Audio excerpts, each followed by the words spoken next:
See how now? Go ahead again.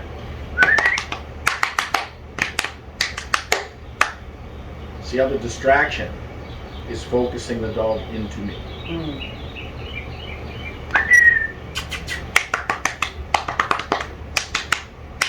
Now we're going a little bit longer. So every one of these lessons that you see with this dog is designed to evolve to off-leash obedience that's reliable and is environmental.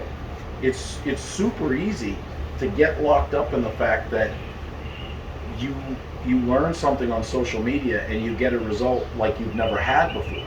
But if you're training on social media, that's not it. That's a small segment of it, and it's usually really screwed up. What I'm telling you here is I'm going to push the dog away, and the dog's going to come back without me luring. I'm going to push the dog away. Boom, the dog comes back.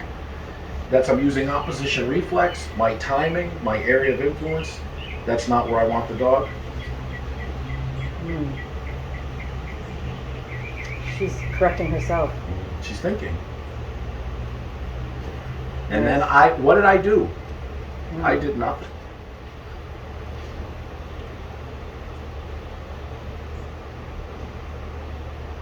So the dog is eliminating from the Rolodex all the little movements. Nice. Do you see that? Wow. That it has. You got to be immune to the cue, and you can't want to give the dog the food.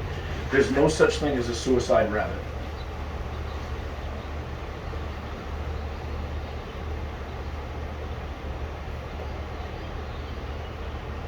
Walk over there for me. And just play with something over there so she'll come over.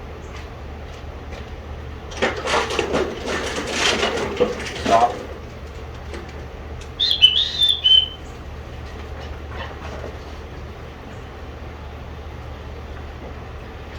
And that's it. We're done.